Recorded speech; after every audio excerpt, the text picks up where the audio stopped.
ब्रह्मसूत्रम।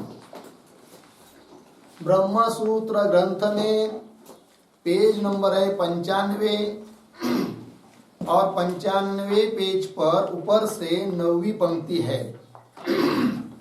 अंतिम में आया है उस पंक्ति के तत्कृत धर्म निमित्तम सशरीरत्वम इति चेत। मिला पंक्ति? तो चलो भाई, तो ये जो पंक्ति आ रही है तत्कृत, इसके ऊपर लिखिए आक्षेप। आक्षेप ग्रंथ है, पूर्व पक्षी शंका कर रहा है। ठीक है, तो बात यह चल रही थी कि सिद्ध वस्तु का प्रतिपादन कर्तव्य विधि के संबंध के बिना भी यदि होता है तो भी वह सफल ही है। जबकि पूर्व पक्षी बोल रहा था कर्म विधि के साथ संबंध के बिना केवल सिद्ध वस्तु का प्रतिपादन होगा तो वह प्रतिपादन सप्त द्वीपा वसुमती इत्यादि की तरह अनर्थक होगा। किंतु उसका खंडन कर दिया सिद्धांतियों ने, ये बात कह कर कि जैसे रज्जु का प्रतिपादन सिद्ध वस्तु का प्रतिपादन है, इयम रज्जु नायम सर्पः, तो उस वस्तु मात्र के कथन से भी भयादिक की निवृत्ति रूप फल देखा जाता है। उसी प्रकार सिद्ध वस्तु ब्रह्म का प्रतिपादन वेद के द्वारा उपनिषदों के द्वारा हो रहा है और उससे फल है संसारित्व की निवृत्ति, तो फल ही है। तो पुनः पूर्व पक्ष ने आक्षेप किया कि भाई ऐसी बात यदि है तो जिसने ब्रह्म के बारे में श्रवण कर लिया है उस व्यक्ति में तो संसारित्व वैसा ही दिखाई देता है, तो कहाँ सिद्ध वस्तु का श्रवण करने से संसारित्व की निवृत्ति हो रही है। तब उसका उत्तर दिया कि केवल श्रवण मात्र जो करता है उसमें संसारित्व की निवृत्ति न दिखाई देने पर भी जिसको ब्रह्म तत्व का अहम ब्रह्मास्मि इस रूप से दृढ़ अपरोक्ष साक्षात्कार हुआ है उसमें तो संसारित्व धर्म की प्रतीति नहीं होती है। इस बात को बताया। और संसारित्व धर्म उसमें नहीं है, शरीरत्व उसमें नहीं है, असंसारित्व है। और जीते जी ही असंसारित्व रूप मोक्ष की प्राप्ति उसको होती है, इस बात को बताया। दूसरी बात कि शरीरादि के साथ जो आत्माभिमान है, तो जब तक शरीरादि के साथ आत्माभिमान है कि मैं शरीर मैं ही आत्मा हूं, तब तक तो दुख भयादि की प्रतीति है। और वेद रूप प्रमाण से जनित जो ब्रह्मात्मैक्य बोध ज्ञान, उससे शरीरादिकों के साथ जो मैं मेरापन का अभिमान था, मिथ्याभिमान जिसको कहते हैं, वो निवृत्त हो जाता है। तो उस व्यक्ति में साक्षात्कार हो चुकने के कारण पहले की तरह दुख भयादिक दिखाई नहीं देते हैं। इस बात को समझाने के लिए भगवान भाष्यकार जी ने 2 दृष्टांत दिए थे। एक था कि धनाभिमानी व्यक्ति, तो जिसको धन का अपहरण होने पर बहुत दुख होता हुआ दिखाई देता है, किंतु उसी व्यक्ति ने जब संन्यास ले लिया और धन का अभिमान भी छोड़ दिया, उसके बाद उसको पहले की तरह दुख नहीं होता है। अर्थात वो दुख जो हो रहा था पहले, वो केवल धनाभिमान निमित्त से था। उसी प्रकार जिसको मैं कुंडलवान हूं, इस प्रकार का कुंडलित्व का अभिमान है, उसको जिस प्रकार सुख होता है, वही व्यक्ति को जब वो कुंडल को छोड़ देता है और कुंडलित्व का अभिमान भी छोड़ देता है, तब उसको अपने में पहला जैसा सुख हो रहा था वैसा सुख नहीं होता है। इस बात को बताया। अर्थात यह जो सुख हो रहा था उसको पहले कुंडलित्व के निमित्त से, मैं कुंडलवान हूं, इस अभिमान के निमित्त से वह सुख भी मिथ्याभिमान के निमित्त से था। मिथ्याभिमान चला गया, वो सुख नहीं हो रहा है। उसी प्रकार देहादिकों के साथ जो मिथ्याभिमान है, उसी के निमित्त से संसारित्व है। तत्वज्ञान हुआ, ब्रह्म साक्षात्कार हुआ, देहादिकों में जो अहम मैं आत्मा, मैं देह ही आत्मा हूं, इस प्रकार से जो अभिमान था वो निवृत्त हो जाता है, तो उसमें संसारित्व नहीं रहता है। अर्थात असंसारित्व उसमें हो जाता है और असंसारित्व ही मोक्ष है। इस बात को बताया था। पीछे भी ये चर्चा हो चुकी थी क्या कि अशरीरत्व रूप जो मोक्ष है वह नित्य है, इस बात का भी विवेचन पीछे हो चुका है, पेज नंबर 73 के ऊपर वो चर्चा हो चुकी है। ये सब बात हो गई। अब कुल मिलाकर चिंतन बताया कि शरीर के साथ मिथ्याभिमान होने के कारण सशरीरत्व है। मिथ्याभिमान चला जाएगा तो सशरीरत्व नहीं रहेगा। तो सशरीरत्व के लिए, संसारित्व के लिए कारण कौन है जी? शरीर के साथ अभिमान। ठीक है, ये सिद्धांत हुआ। पूर्व पक्षी कहता है क्या? तो वो आगे बात कर रही है कि शरीर सशरीरत्व मिथ्याभिमान निमित्त से मत मानो, अपितु उसके लिए दूसरा कुछ कारण मानो, ऐसा कह रहा है कौन? पूर्व पक्षी। वो बात अभी आ रही है तत्कृत इत्यादि पंक्ति के द्वारा, तो उस बात को पढ़ते हैं। और इसके पूर्व में जो पंक्ति हुई थी, नहीं, नित्यम अशरीरत्वम अकर्म निमित्तत्वात्, अकर्म निमित्तत्वात् अशरीरत्वम नित्यम। कर्म के निमित्त से अशरीरत्व नहीं है, मोक्ष नहीं है, अतः वह मोक्षार्थक अशरीरत्व नित्य है। इति अवोचाम, ये बात पहले भी कह चुके हैं पेज नंबर 73 के ऊपर। अब आगे चलिए। तत्कृत धर्माधर्म निमित्तम सशरीरत्वम इति चेत न। मिला पंक्ति? ये जो पंक्ति आ रही है तत्कृत, ये आक्षेप ग्रंथ है, अतः उसके ऊपर लिखिए आक्षेप लिखा। अब देखिए क्या कहना चाहता है पूर्व पक्षी। तत्कृत, तत् शब्द से लेंगे आत्मा, तत्कृत आत्मकृत, धर्माधर्म निमित्तम सशरीरत्वम। तो सशरीरत्व के लिए निमित्त कौन है? तो तत्कृत आत्माकृत धर्माधर्म, अर्थात धर्माधर्म रहेंगे तो सशरीरत्व की प्राप्ति। धर्माधर्म अर्थात पाप पुण्य नहीं रहेंगे तो सशरीरत्व की प्राप्ति भी नहीं है, ऐसा कह रहा है कौन? पूर्व पक्षी। अर्थात पूर्व पक्षी की दृष्टि से सशरीरत्व के लिए कारण कौन? आत्माकृत धर्माधर्म, यह है। और सिद्धांत की दृष्टि से सशरीरत्व के लिए कारण कौन है? मिथ्याभिमान, देहादिकों में मैं मेरापन का अभिमान, इस बात को बताया। तो ये जो पंक्ति आ रही है तत्कृत इत्यादि, उसके पूर्व में अवतरणिका के रूप में एक थोड़ा वाक्य लिखते हैं। तो लिखेंगे देहात्मनो हो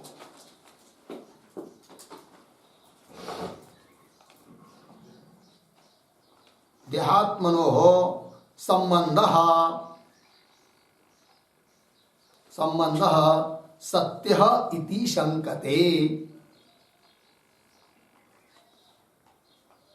सत्यः इति शंकते तत्कृत इति। ठीक है, पूर्व पक्षी का अभिप्राय है कि देहात्मनो, देह और आत्मा, इनका जो संबंध है वह सत्य है, ऐसा कहना चाह रहा है कौन? पूर्व पक्षी। तो कैसे सत्य होगा वो, उस बात को बता रहा है पूर्व पक्षी। तो क्या कह रहा है? तो तत्कृत धर्माधर्म निमित्तम सशरीरत्वम। ठीक है, आत्मा के द्वारा किया गए जो धर्माधर्म है उसके निमित्त से शरीरत्व की प्राप्ति होती है, ये कह रहा है। ठीक है, इसके आधार पर एक टिप्पणी लिखते हैं छोटी सी। तत् सशरीरत्व नाशार्थम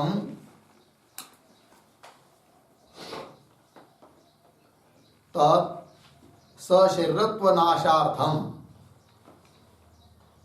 कार्यापेक्षा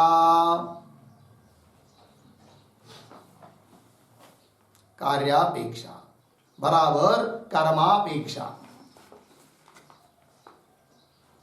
इति भाव।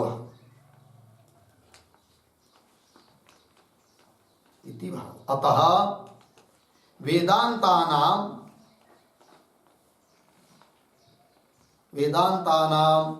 कार्यपरत्वं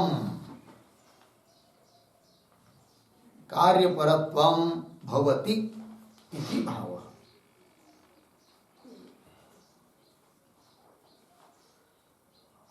अतः वेदांतानां कार्यपरत्वं भवति इति भाव। ठीक, देखो भाई अर्थ, मतलब पूर्व पक्षी का कहना है सशरीरत्व जो है कि नहीं, वह यदि कर्म से है, धर्माधर्म के निमित्त से है, तो उसके नाश के लिए कार्य ही करना पड़ेगा। कार्य अर्थात कर्म, कर्म की अपेक्षा होगी।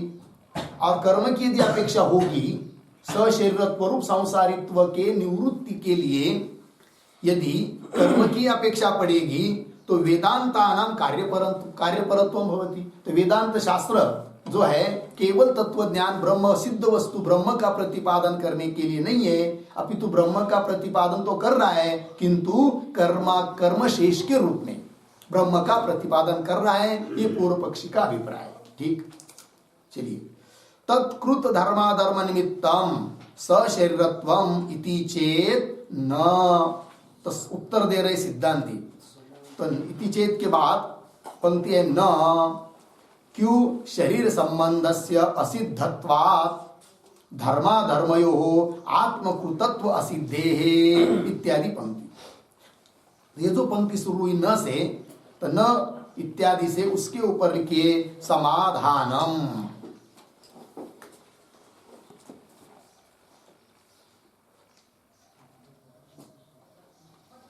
समाधानम, अब देखिए उसका अर्थ। इति चेतना शरीर संबंधस्य असिद्धत्वात्, आत्मा के साथ शरीर का संबंध होना ही असिद्ध है कि नहीं? असंगो ही अयम पुरुष, असंग आत्मा है, उसके साथ शरीर का संबंध हो ही नहीं सकता। पहली बात।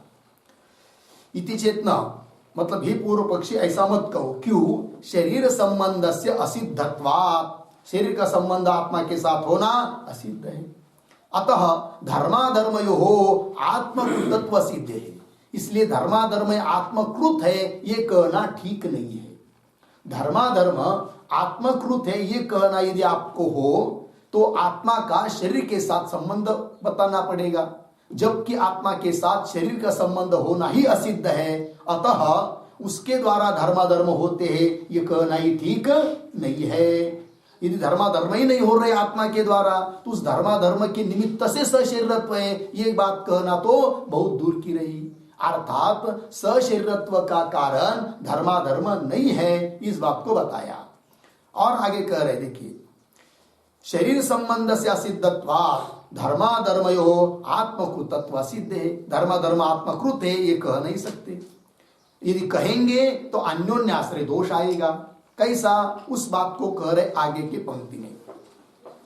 शरीर संबंधस्य धर्माधर्मयोः तत्कृतत्वस्य च इतरेतराश्रयत्व प्रसंगात् अंध परंपरा ऐसा अनादित्व कल्पना। ठीक है, देखो एक एक बात को देखेंगे। तो पहले अन्योन्याश्रय कैसा आ रहा है इसको हम समझेंगे। तो शरीर संबंधस्य धर्माधर्मयोः मतलब यह जो शरीर का संबंध है आत्मा के साथ वह धर्माधर्म के निमित्त से है, ऐसा मानेंगे। तो कारण कौन हुआ? धर्माधर्म। और उससे क्या हो रहा है? आत्मा के साथ शरीर का संबंध, बराबर। और शरीर के साथ आत्मा का संबंध होगा तब तो बनेंगे क्या? धर्माधर्म। तो धर्माधर्म के लिए अपेक्षा है किसकी? शरीर का आत्मा के साथ संबंध रहने की। और शरीर का आत्मा के साथ संबंध आने के लिए क्या चाहिए? धर्माधर्म। क्योंकि पूर्व पक्षी ने शरीरत्व सशरीरत्व अर्थात शरीर के साथ संबंध आत्मा का होने के लिए कारण किसको माना? पूर्व पक्षी ने धर्माधर्म को। तो दोनों को परस्पर की अपेक्षा यदि जहां होती है उसको कहते क्या? अन्योन्याश्रय। आत्मा का शरीर के साथ संबंध होने के लिए अपेक्षा है किसकी? धर्माधर्म की। और धर्माधर्म कब उत्पन्न होंगे? आत्मा का शरीर के साथ संबंध रहेगा तब। तो धर्माधर्म के लिए अपेक्षा है शरीर के साथ आत्मा का संबंध रहने की। और शरीर के साथ आत्मा का संबंध होने के लिए कारण है कौन? धर्माधर्म। तो एक दूसरे को सापेक्षा हो गई, अपेक्षा हो गई। तो क्या होता है? ऐसा होने पर अन्योन्याश्रय वही दे रहे। शरीर संबंधस्य धर्माधर्मयोः एक और तत्कृतत्वस्य च, इस पंक्ति में अन्योन्याश्रय बताया कि शरीर का संबंध धर्माधर्मयोः, शरीर के संबंध के लिए कारण कौन? धर्माधर्म कारण है। और जब शरीर का संबंध होगा तो तत्कृतत्वस्य धर्माधर्मयो, और शरीर के साथ संबंध होगा तब धर्माधर्म उत्पन्न होंगे। इस प्रकार अन्योन्याश्रय दोष आता है। इसलिए शरीर का साथ आत्मा का संबंध अर्थात सशरीरत्व के लिए कारण धर्माधर्म नहीं है। हे पूर्व पक्षी, यदि तुम सशरीरत्व के लिए धर्माधर्म कारण मानोगे तो अन्योन्याश्रय होगा, जबकि वो दोष है, वो ठीक नहीं है। फिर सशरीरत्व का कारण कौन? तो मिथ्याभिमान, ये तो बताया ही ऊपर। ठीक, तो पंक्ति देखिए, शरीर संबंधस्य धर्माधर्मयोः तत्कृतत्वस्य च, इसमें अन्योन्याश्रय बताया। इस पर थोड़ा लिखते दो पंक्ति।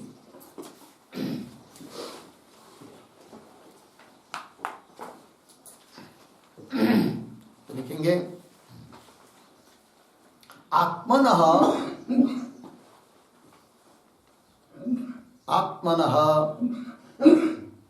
शरीरेण सह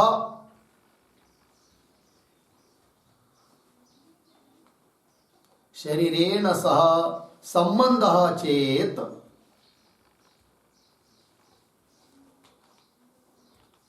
आत्मनः शरीरेण सह संबंधः चेत धर्माधर्मयोः उत्पत्ति, धर्माधर्मयोः उत्पत्ति पूर्ण विराम। तथा च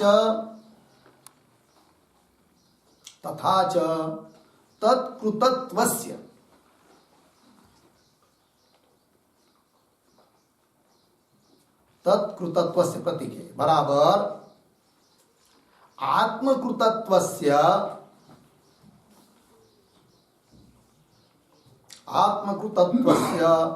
धर्माधर्मस्य सत्वे, धर्माधर्मस्य सत्वे आत्मनः शरीर संबंधः, आत्मनः शरीर संबंधः इति एवं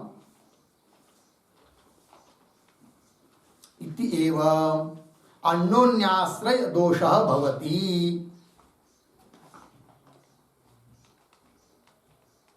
अन्योन्याश्रय दोषः भवति इत्यर्थः। ठीक, देखो भाई कैसा दोष आ रहा है। तो आत्मन शरीरेण सह संबंध चेत, आत्मा का शरीर के साथ संबंध होगा तो क्या उत्पन्न होंगे? धर्माधर्म, धर्माधर्म उत्पत्ति बराबर। तो धर्माधर्म उत्पत्ति के लिए जरूरत पड़ी किसकी? आत्मा का शरीर के साथ संबंध रहने की। ठीक, और आगे तथा च तत्कृतत्वस्य, आत्मकृतत्वस्य धर्माधर्म से सत्वे, और आत्मा के द्वारा किए हुए धर्माधर्म रहेंगे, धर्माधर्म से सत्वे धर्माधर्म रहेंगे तब आत्मन शरीर संबंध, तो आत्मा के साथ शरीर संबंध होने के लिए कारण कौन? धर्माधर्म। ठीक है ना, मतलब धर्माधर्म रहेंगे तो आत्मा का शरीर के साथ संबंध रहेगा, और आत्मा का शरीर के साथ संबंध रहेगा तब धर्माधर्म की उत्पत्ति होगी। तो एक दूसरे को अपेक्षा हो रही है, अतः यहाँ पर दोष आ रहा है कौन सा? अन्योन्याश्रय। इति एवं अन्योन्याश्रय दोष भवति। मिला पंक्ति? चलिए आगे। तो शरीर संबंधस्य, भाष्य में शरीर संबंधस्य धर्माधर्मयोः तत्कृतत्वस्य, तत्कृतत्वस्य का अर्थ कर दिया आत्मकृतत्वस्य, आत्मा के द्वारा किए हुए धर्माधर्म और धर्माधर्म के लिए शरीर संबंध, तब अन्योन्याश्रय। इतरेतराश्रयत्व प्रसंगात, इतरेतराश्रय एक दूसरे को अपेक्षा होने के कारण प्रसंगात, प्रसंग है अर्थात अन्योन्याश्रय दोष आ रहा है। ठीक, अब कोई कहेगा, समझ लीजिए पूर्व पक्षी, क्या अन्योन्याश्रय दोष तब होगा जब ये जो वर्तमान हम लोगों का शरीर है, आत्मा का संबंध है कि नहीं, इस आत्मा का शरीर के साथ संबंध धर्माधर्म से हुआ है। इसी शरीर के द्वारा निर्मित जो धर्माधर्म, उससे इस आत्मा का और शरीर का संबंध मानेंगे। तो इस शरीर के द्वारा, शरीर आत्मा के संबंध के द्वारा निर्मित जो धर्माधर्म है, तो धर्माधर्म के लिए कारण कौन? यही शरीर बराबर। और यही शरीर प्राप्त होने के लिए कारण कौन? इसी शरीर के द्वारा किए हुए धर्माधर्म। ऐसा जब मानेंगे तब दोष आता है कौन? अन्योन्याश्रय। किंतु हम ऐसा नहीं मानेंगे, ऐसा बोलेगा कौन? पूर्व पक्षी। फिर क्या मानेंगे? तो इस वर्तमान देह आत्मा का जो संबंध हुआ है उसके लिए कारण पिछले जन्म में किए हुए धर्माधर्म, ठीक है। और उस धर्माधर्म के लिए कारण कौन? उसका पिछला जन्म, वो मानेंगे। उसके लिए कारण उसके पीछे के धर्माधर्म, ऐसा मानेंगे तो कहा अन्योन्याश्रय दोष आ रहा है। जैसे बीज उत्पन्न होता है किससे? अंकुर से। अंकुर से बीज की उत्पत्ति होती है। अंकुर कहां से उत्पन्न हुआ? बीज से। किंतु ये परंपरा चलती आई है। ये थोड़ी हम कह रहे क्या कि यह अंकुर उत्पन्न हुआ जिस बीज से, वह बीज इसी अंकुर से उत्पन्न हुआ है। ऐसा यदि मानेंगे क्या कि अंकुर जिस बीज से उत्पन्न हुआ है वह बीज इसी अंकुर से उत्पन्न हुआ है, ऐसा यदि मानते हैं तब दोष आता है कौन? अन्योन्याश्रय। कारण अंकुर के लिए कारण कौन? बीज। और उस बीज के लिए कारण कौन? यही अंकुर। तो एक दूसरे के साथ अपेक्षा हो गई, तो अन्योन्याश्रय है। किंतु अब वर्तमान काल में जो अंकुर है उसके लिए कारण बीज और किसी अंकुर से उत्पन्न हुआ है, वह अंकुर और किसी बीज से उत्पन्न हुआ है, ऐसा मानेंगे तो अन्योन्याश्रय दोष कहाँ हो रहा है? तो ऐसा मान लेंगे। ऐसा कहेगा कौन? पूर्व पक्षी। तब उसको उत्तर देने के लिए पंक्ति आ रही है, अंध परंपरा ईशा अनादित्व कल्पना।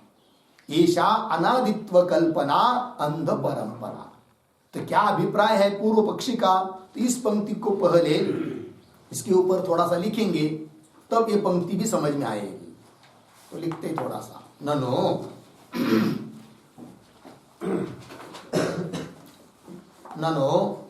एतद्देहजन्य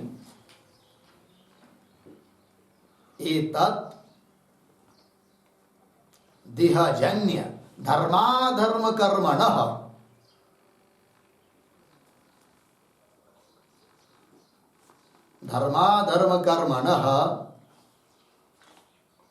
एतद्देह संबंध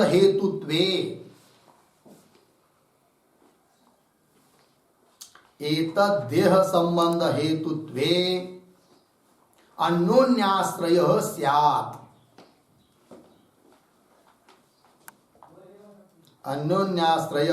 स्यात्। पूर्ण विराम। पूर्वदेह कर्मणः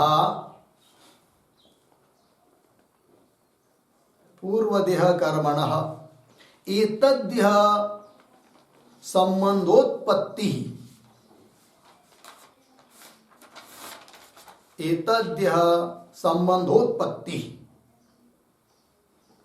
अर्धविराम। पूर्वदेहश्च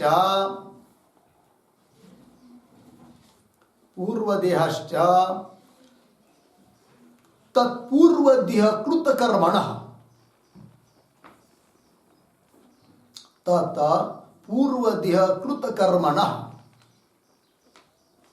इति बीजांकुरवत्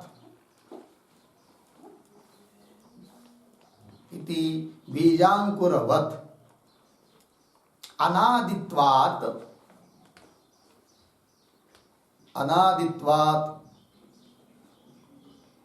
न अयम् अन्योन्याश्रय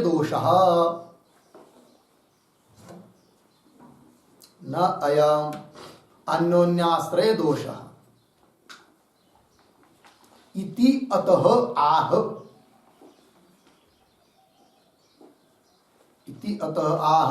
अंधेति।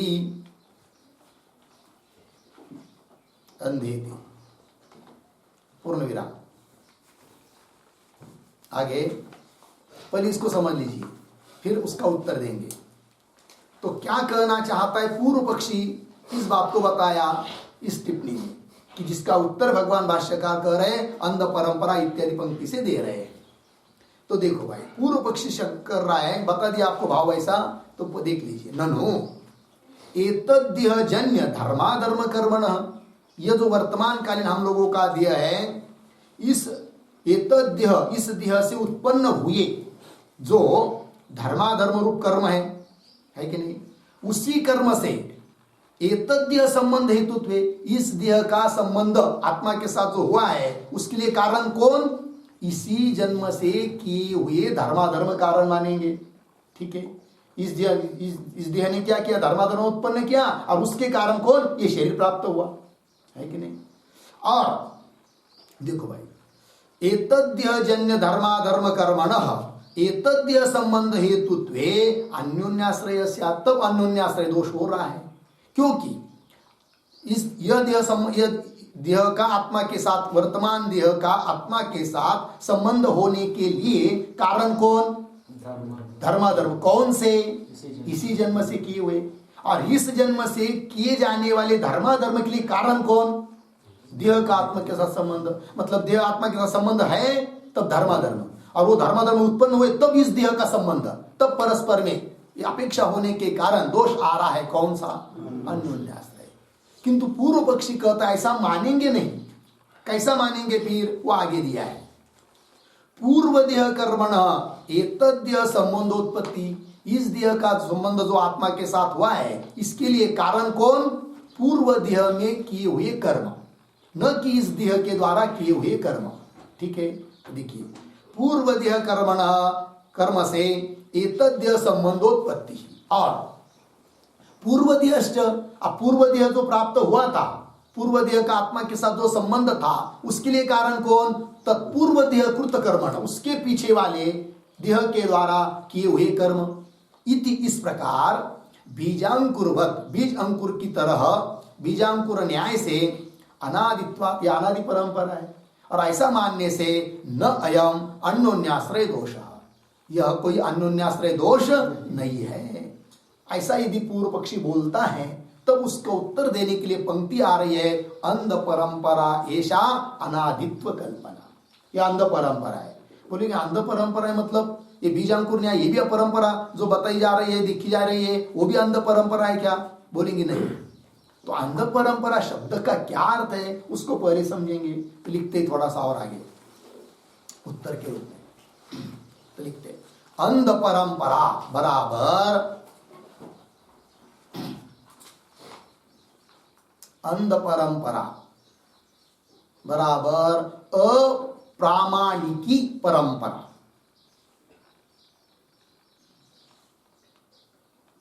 अप्रामाणिकी परंपरा इत्यर्थ। पूर्ण विराम।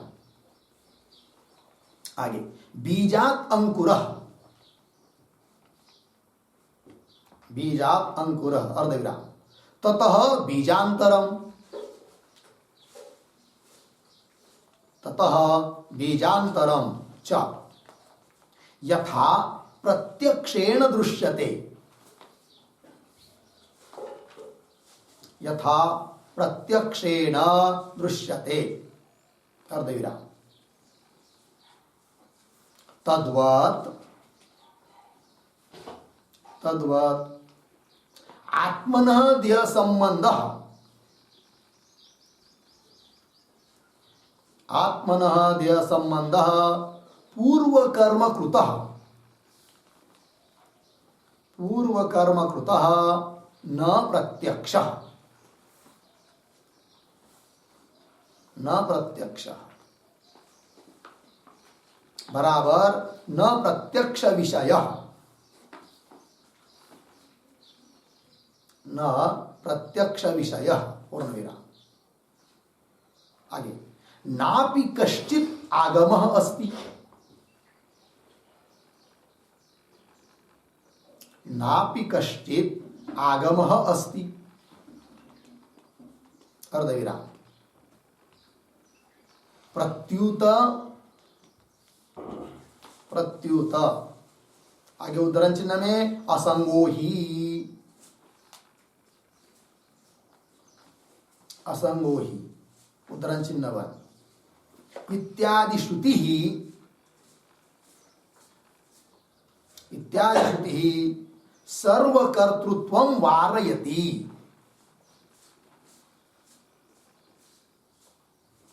सर्वकर्तृत्वं वारयति इति भावः,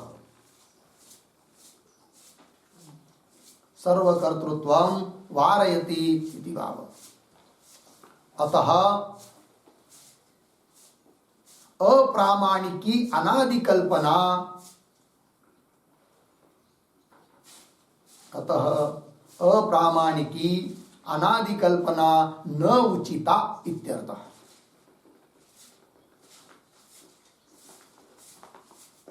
अनादि कल्पना न उचिता इत्यर्थः। ठीक, चलो भाई अर्थ समझ लीजिए।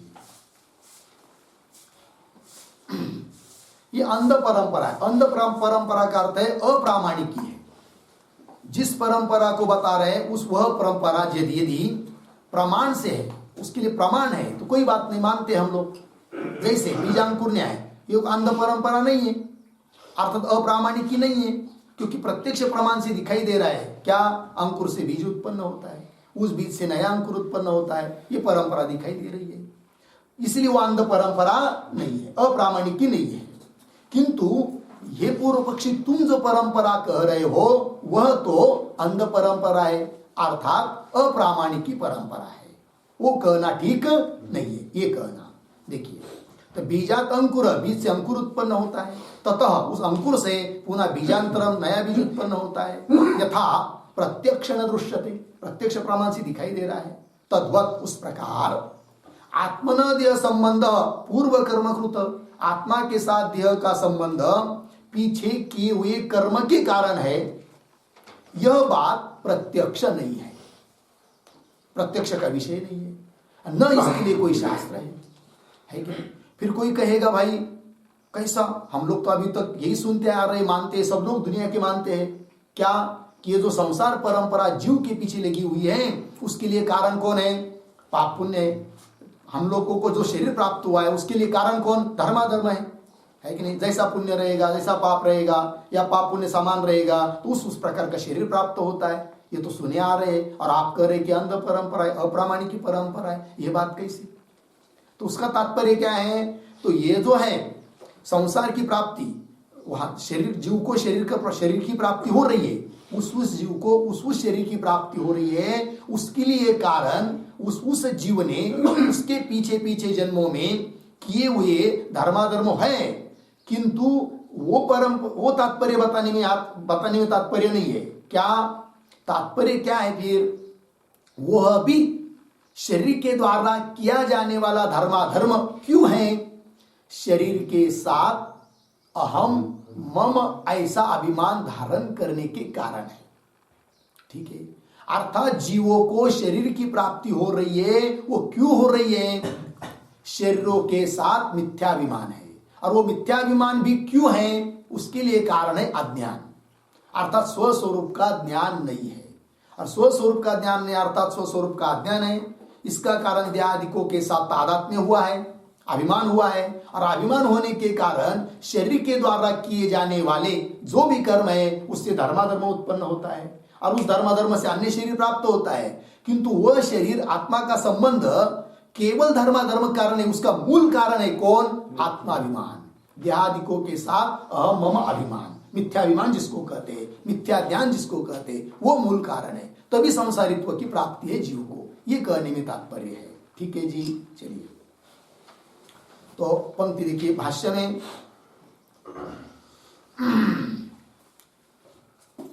अंध परंपरा ऐसा अनादित्व कल्पना। ठीक है ना, तो हो गया इतना, फिर आगे चलिए।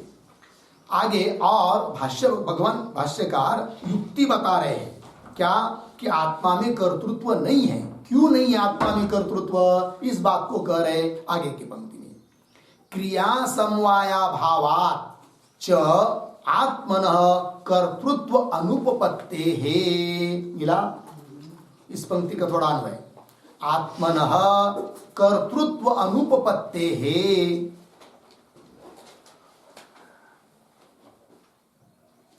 क्रिया समवाया भावात। ठीक है, देखो भाई, आत्मन कर्तृत्व अनुपपत्ति, आत्मा में कर्तृत्व है ही नहीं, उपपत्ति नहीं है उसकी।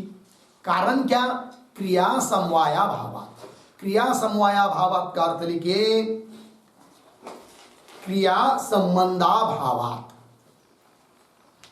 समवाय मतलब यहां पर अर्थ है संबंध, क्रिया का संबंध आत्मा के साथ नहीं है।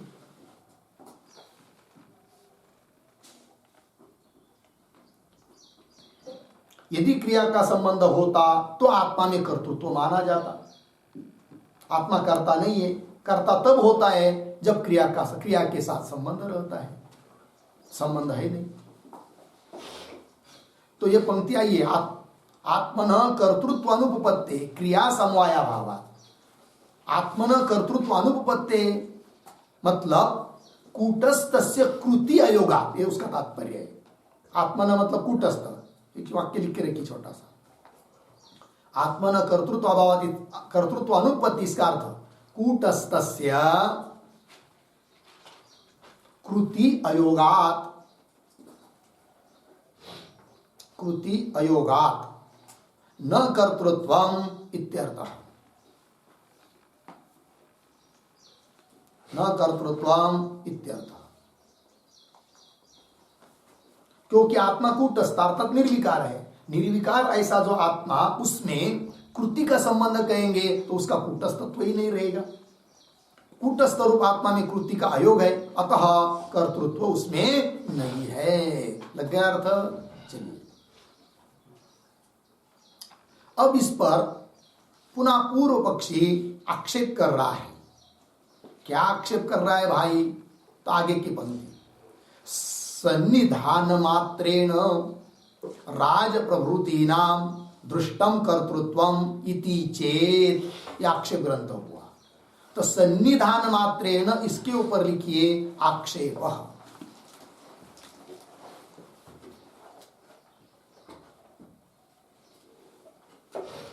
आक्षेप, ठीक। देखो भाई, इसके पूर्व पंक्ति में क्या लिखा कि आत्मा में कर्तृत्व की अनुपपत्ति है, कर्तृत्व है नहीं आत्मा में, ठीक है, क्योंकि उसमें कृति नहीं है, क्रिया नहीं है, क्रिया का संबंध नहीं है। इस पर पूर्व पक्षी बोल रहा है कि कर्तृत्व आने के लिए स्वयं उसने कृति कर्म कुछ करना ही चाहिए, ऐसी कोई जरूरत नहीं है।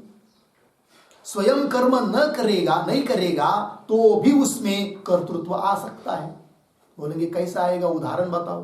तो उदाहरण बताता है, जैसे राजा है, राजा स्वयं कुछ काम नहीं कर रहा है, किंतु मजदूर लोगों से कुछ काम करवा रहा है और काम कर लिया, बहुत बड़ा कुछ काम कर लिया, पुल बांध दिया, कुछ कर दिया। तो लोग क्या बोलते हैं, ये किला बनाया किसने? अमुक अमुक राजा ने बनाया।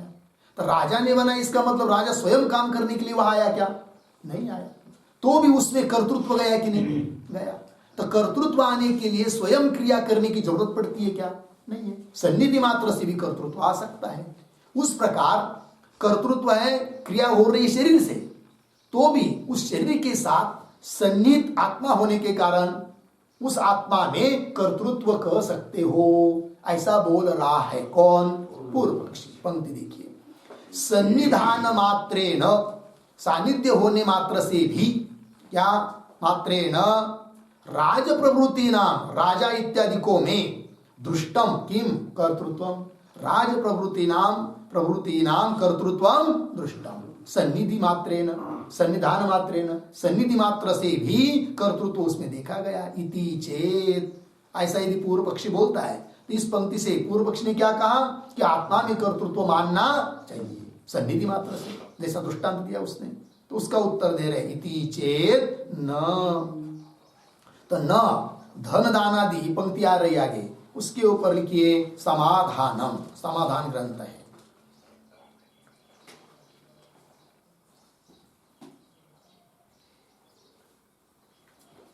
ठीक है, चलो भाई। तो सिद्धांति उत्तर दे रहे, अरे भाई तुमने जो दृष्टांत दिया वो विषम है कि नहीं?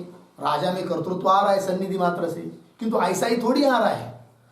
राजा उन मजूरों को धन दे रहा है, सेवकों को धन दे रहा है, और धन देकर उनको जैसे कि वो खरीद रहा है राजा। अतः उन मजूरों में जो कर्तृत्व है उसका कर्तृत्व आ रहा है किसमें? राजा ने। उस प्रकार आत्मा और शरीर, इनमें ऐसा धन दान आदि रूप कोई निमित्त नहीं है जिससे कि आत्मा में भी कर्तृत्व आ जाए। अतः तुमने दिया हुआ दृष्टांत विषम है। उस दृष्टांत के बल पर आत्मा में कर्तृत्व नहीं आ सकता। ये कह रहे सिद्धांती इस पंक्ति से। देखिए आगे, इति चेत न, क्या धन दानादि उपार्जित भृत्य संबंधित्वात् तेषां कर्तृत्व उपपत्ते है। मिला? देखो भाई पंक्ति, धन दानादि उपार्जित, उपार्जित शब्द का अर्थ होता है संपादित। धन दान के द्वारा, धन देकर प्राप्त किए गए, उपार्जित किए गए, कौन? सेवक आदि। भृत्य, भृत्य कहते सेवक को। तो धन दानादि उपार्जित भृत्य संबंधित्वा, तो भृत्य के साथ, सेवकों के साथ संबंध राजा का होने से संबंधित्वा तेषाम, तेषाम राज प्रभृति नाम कर्तृत्व उपपत्ति है, उसमें कर्तृत्व हो सकता है, वैसा आत्मा में नहीं हो सकता है। ये बात कह रहे हैं, कर्तृत्व उपपत्ति है। मिला पंक्ति? एक वाक्य लिखी इस पर, राजादीनाम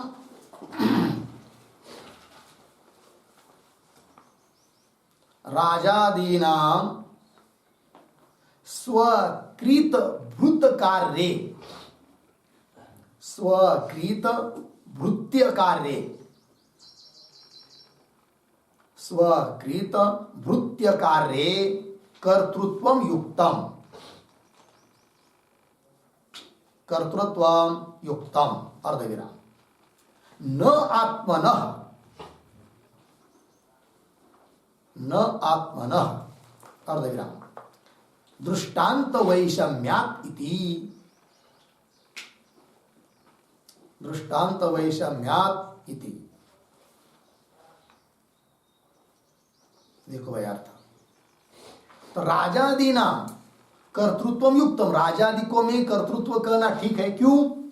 स्वकृत भृत्य कार्य कर्तृत्वम राजादि नाम युक्तम, स्व राजा, उसके द्वारा कृत खरीदा गया धन देकर, ऐसा जो भृत्य, उस भृत्य का कार्य, वृत्ति ने किया हुआ कर्म कार्य, उसका कर्तृत्व राजा में कहना ठीक है, किंतु न आत्मा, ऐसा कर्तृत्व आत्मा में नहीं हो सकता, इसलिए दृष्टांत विषम है। ये बात बताई। आगे देखिए, लगा इतना, कर्तृत्व उपपत्ति है, और आगे उसको स्पष्ट कर रहे भाष्य में, न तु आत्मनः धन दानादिवत् शरीरादिभिः स्वस्वामी संबंध निमित्तम किंचित शक्यम कल्पयितुम। मिला पंक्ति? इस पंक्ति में थोड़ा अन्वय, तू आत्मनः, तू आत्मनः शरीरादिभिः, शरीरादिभिः, आगे धन दानादिवत्, धन दानादिवत् स्वस्वामी संबंध निमित्तम, स्वस्वामी संबंध निमित्तम किंचित, आगे कल्पयितो, वाक्य के आरंभ में न आया है, न शक्यम, कल्पयितो न शक्यम। देखो भाई, तो जैसे राजा और सेवक, इन दोनों में स्वस्वामी भाव संबंध बनने के लिए निमित्त है कौन? धन दान, धन दान दिया ना, तो इसीलिए स्वस्वामी भाव संबंध बना। किसका? किसके साथ? राजा का मृत्यु के साथ, सेवकों के साथ स्वस्वामी भाव संबंध बना। निमित्त कौन? धन दान आदि। उस प्रकार आत्मा और शरीर, इन दोनों का स्वस्वामी भाव संबंध बनने के लिए धन दान आदि कुछ निमित्त है, ऐसी कल्पना कर नहीं सकते। यदि कुछ निमित्त बनता स्वस्वामी भाव संबंध बनने के लिए, तब हम मानते कि जैसे भृत्य का कार्य, उसका कर्तृत्व राजा में आ रहा है, उस प्रकार शरीर के द्वारा किए जाने वाला कर्म, उसका कर्तृत्व आत्मा में मानते। यदि उन दोनों का स्वस्वामी भाव संबंध होता तब, किंतु स्व स्वामी भाव संबंध वहां पर दृष्टांत में तो बन रहा है, सिद्धांत में नहीं बन रहा है, ये कह रहे हैं। ठीक, पंक्ति देखिए, तू परंतु आत्मनः, आत्मा का शरीरादि भी, शरीरादिकों के साथ धन दान आदि व धन दान आदि की तरह, मतलब धन दान देकर जैसा स्व स्वामी भाव संबंध बनाया जाता है, उस प्रकार आत्मा का शरीरादिकों के साथ स्वस्वामी संबंध निमित्तम, स्वस्वामी भाव संबंध बनने के लिए निमित्त किंचित कल्पयितुम न शक्यम, कोई कल्पना करने के लिए करना शक्य नहीं है। अतः स्वस्वामी भाव संबंध न होने के कारण सन्निधि मात्र से आत्मा में कर्तृत्व आ सकता है, यह जो पूर्व पक्षी ने कहा था उसका खंडन हुआ। राजा में तो सन्निधि मात्र से कर्तृत्व आ सकता है, वैसा आत्मा में कर्तृत्व आ नहीं सकता, क्योंकि वहां पर राजा में कर्तृत्व आने के लिए स्वस्वामी भाव संबंध की जरूरत पड़ी, और स्वस्वामी भाव संबंध बनाने के लिए धन दान आदि की निमित्त की जरूरत है, और वो वहां पर है दृष्टांत में। उस प्रकार यहां पर भी सिद्धांत में शरीर के द्वारा किए जाने वाले कर्म, उसका कर्तृत्व आत्मा में यदि लाना हो तो आत्मा का शरीर के साथ स्वस्वामी भाव संबंध चाहिए, और स्वस्वामी भाव संबंध स्थापित करने के लिए धन दान आदि कुछ निमित्त चाहिए, किंतु ऐसा निमित्त की कुछ कल्पना कर नहीं सकते यहाँ पर। ठीक है, अतः स्वस्वामी भाव संबंध नहीं बनेगा, और स्वस्वामी भाव संबंध नहीं बनेगा तो सन्निधि मात्र से कर्तृत्व आत्मा में आ नहीं सकता। कुल मिलाकर किसी प्रकार से आत्मा में कर्तृत्व नहीं है, और आत्मा में कर्तृत्व नहीं है तो पूर्व पक्षी का वह कहना निरर्थक हो गया। कौन सा? कि जबकि पूर्व पक्षी ने कहा था कि आत्मा के द्वारा किए जाते कौन? धर्माधर्म, उससे बनता है कौन? आत्मा के साथ शरीर का संबंध, ये बनता है, किंतु आत्मा में कर्तृत्व है ही कहा, आत्मा करता है ही नहीं है, अतः ये पूर्व पक्षी का कहना ठीक नहीं है। फिर सशरीरत्व की प्रतीति क्यों आ रही है जीवों में? उसके लिए कारण है कौन? मिथ्या ज्ञान, मिथ्या ज्ञान निमित्त है। ये बात पीछे कहिए, अभी आगे भी कहेंगे। चलिए पंक्ति लगी ना, कल्पयितुम, आगे मिथ्याभिमान तु प्रत्यक्ष संबंध हेतु। ठीक है, देह का आत्मा के साथ जो संबंध हो रहा है उसके लिए कारण कौन? मिथ्याभिमान है कि मिथ्या तादात्म्य है। ठीक है, वो कह रहे हैं मिथ्याभिमान तु, ये जो पंक्ति है उसके पहले पूर्व में अवतरणिका के रूप में एक वाक्य, अविद्या भूमौ,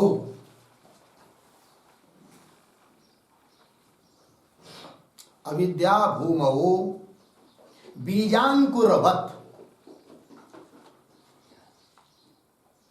बीजांकुरवत् आवर्तमानयोः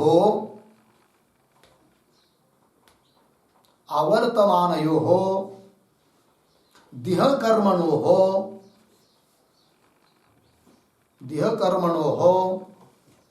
आत्मना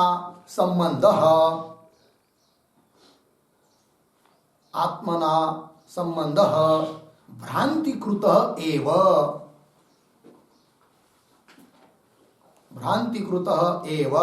इति आह मिथ्या इति।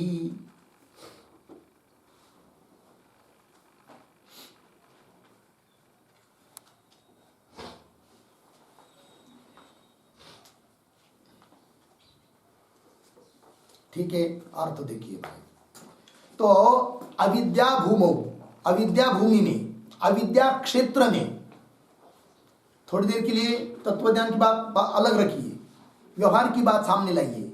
उस अविद्या भूमि में बीजांकुरवत, बीजांकुर की तरह आवर्तमानयो देह कर्मणो हो, आवर्तमान है कि नहीं, बार बार आवृत्ति हो रही है देह और कर्म की, क्योंकि देह के द्वारा कर्म करते हैं, उसको भोगने के लिए पुनः शरीर धारण करना पड़ता है, उस शरीर के द्वारा कर्म करते हैं तो पुनः शरीर कर्म करते हैं, उस कर्म से पुनः शरीर धारण करना पड़ रहा है, तो यह आवर्तन हो रहा है, किंतु ये सब अविद्या भूमि में है।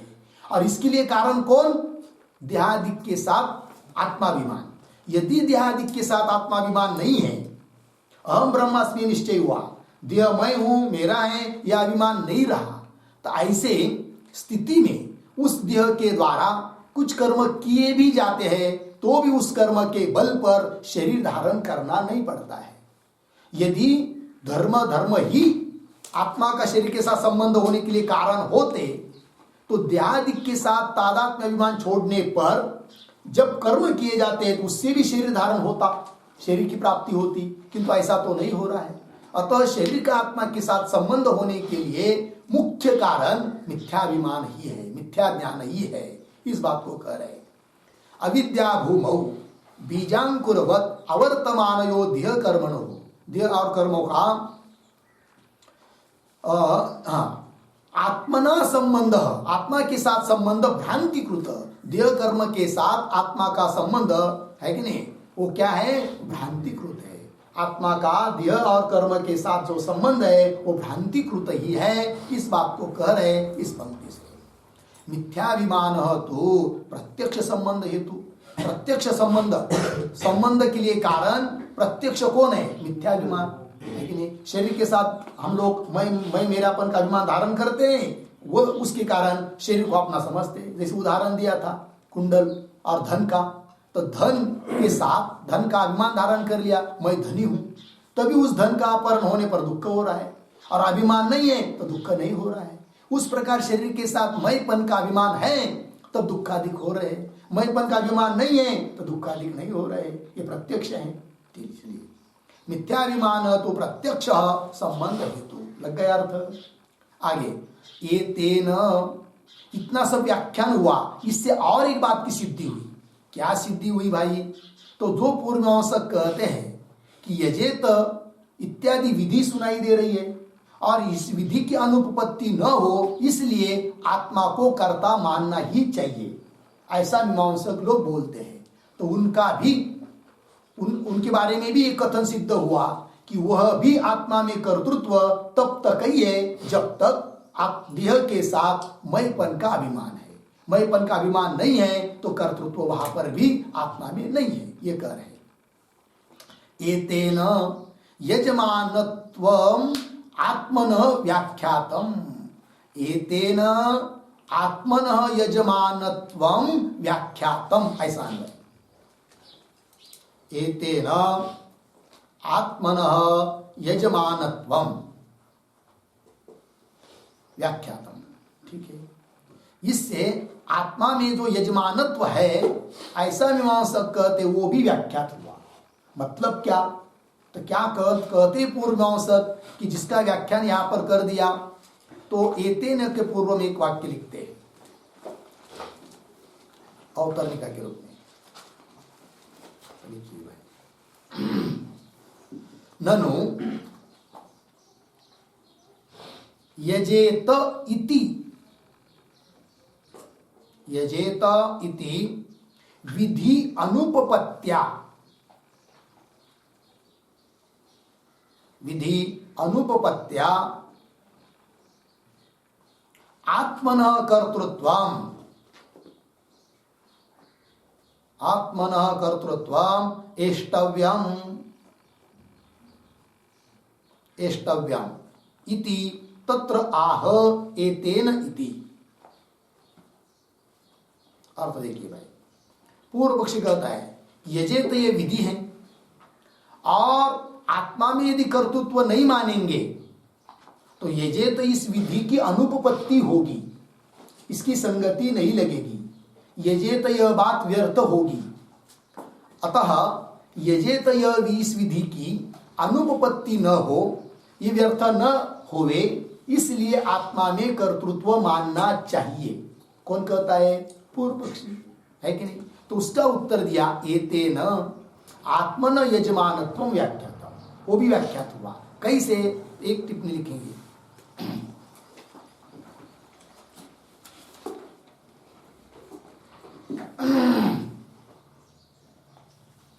लिखते हैं भ्रांति कृतेन, भ्रांति कृतेन देहादि संबंधेन,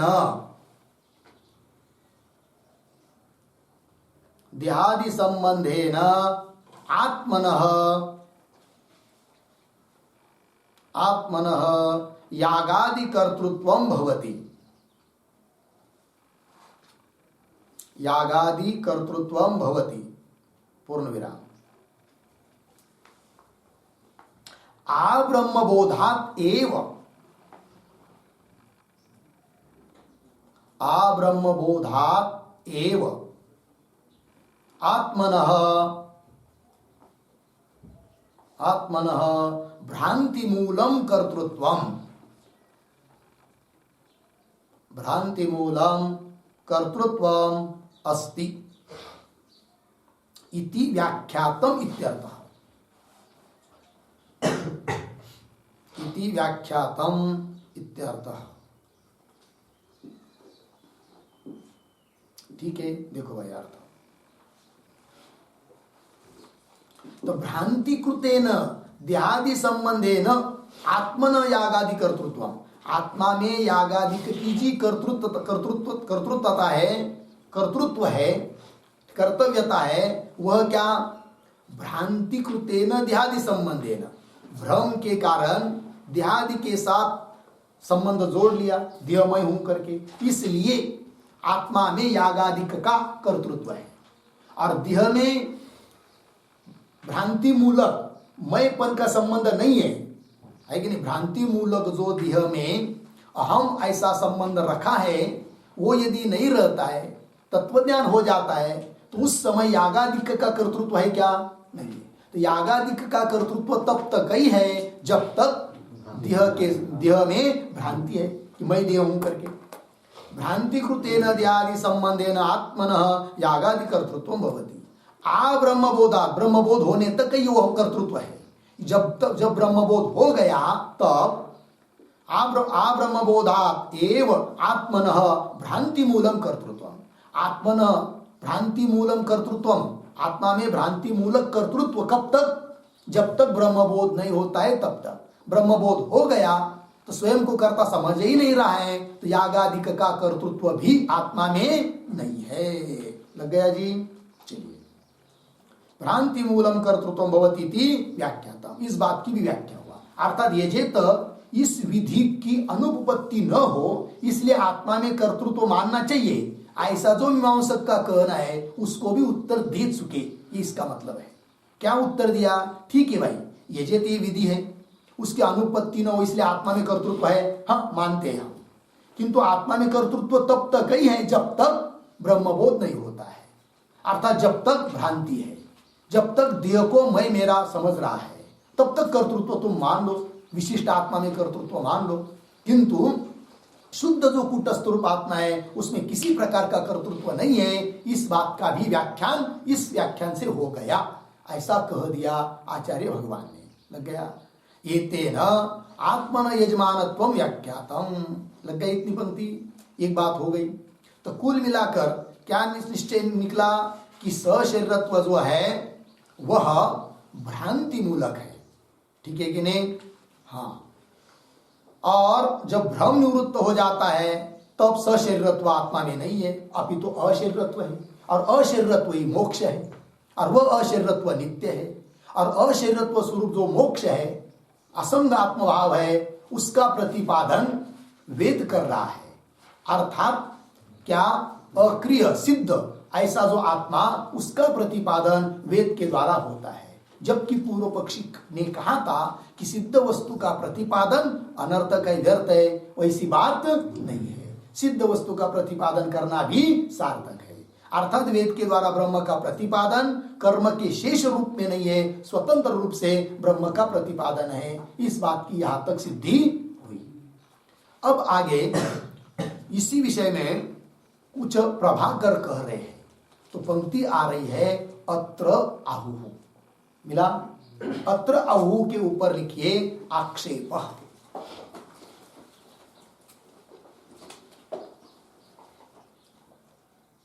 आक्षेप। और वो कौन है बोलने वाले? प्रभाकर। प्रभाकर मतानुयायी प्रभाकर। ठीक है, वो कहते हैं। क्या कहना चाह रहे वो अभी इसके आगे? तो वे कहते क्या? तो उस बात को अत्र इत्यादि पंक्तियां रही ना, तो इसके पहले एक वाक्य लिखिए। तब उन प्रभाकर मतानुयायियों का क्या अभिप्राय है वो समझ में आता है। तो लिखते हैं यथा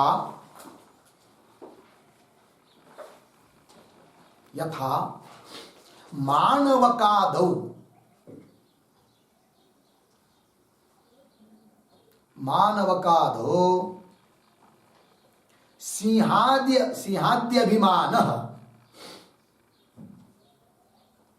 सिंहाद्यभिमानः गौणः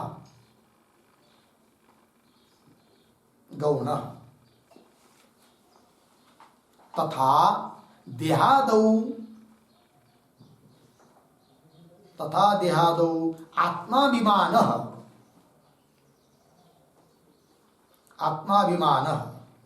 मिथ्या इति ये न मन्यन्ते।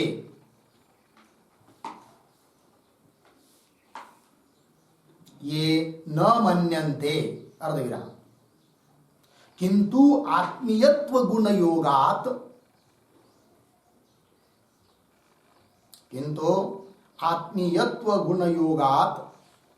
गौणः मन्यन्ते।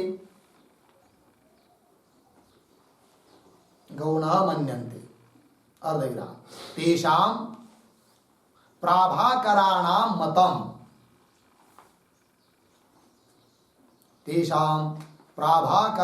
मतं दूषयितुम्